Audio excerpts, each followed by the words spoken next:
గజ్జ తిరుగుతుంది. ఎక్కడైనా దొరుకుతుందా నాకు కడుపు నింపుకోవడానికి చోటు. తిరుగుతూ తిరుగుతూ తిరుగుతూ ఉండగా కొండల మధ్య ఒక సెలయేరు ప్రవహిస్తూ ఉంది. అలా సెలయేరు ప్రవహిస్తూ ఉన్న సమయంలో ఆ సెలయేరులో చచ్చిపోయిన జంతువు యొక్క పీనుగు లేక శరీరం కొట్టుకుపోతా ఉంది.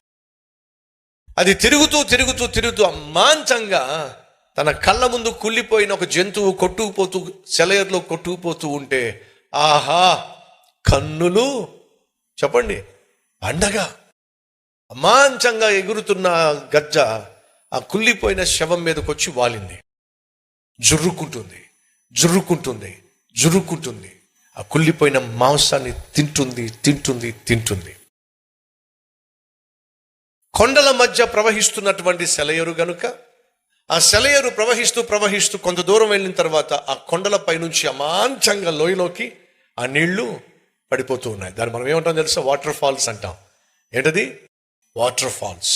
వాటర్ ఫాల్స్, నీళ్లు కింద పడిపోవడం.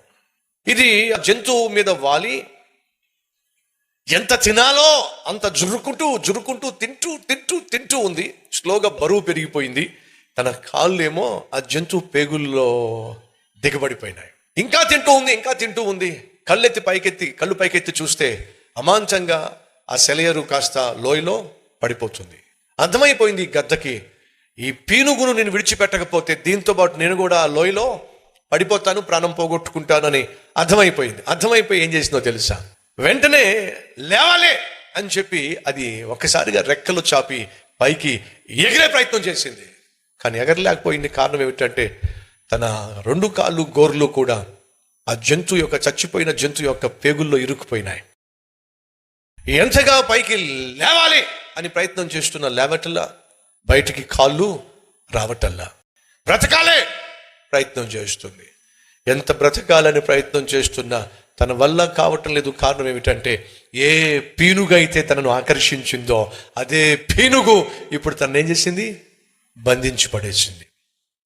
ఏ పాపం అయితే సహోదరి ఈరోజు నిన్ను ఆకర్షిస్తుందో, ఏ పాపాన్ని, ఏ పాపిష్టి కార్యాన్ని నువ్వు చేసి ఎంజాయ్ చేయాలనుకుంటున్నావో అదే నిన్ను బంధించేయబోతుంది, నిన్ను నాశనం చేయబోతుంది. జాగ్రత్తగా. ఎంత ప్రయత్నం చేసినా కుళ్ళిపోయిన శవం పేగుల్లో నుండి బయటకు రాలేకపోయింది. ఆ శవం కొట్టుకుపోతూ గద్దను కూడా తీసుకెళ్ళిపోతుంది. అమాంతంగా అది ఎత్తైనటువంటి కొండల మధ్యలో నుంచి లోయలో ఆ నీళ్లు పడిపోతూ ఈ కుళ్ళిపోయిన జంతువు పడిపోతే ఏం చేసిందో తెలుసా? గద్దను కూడా ఈడ్చుకుపోయింది.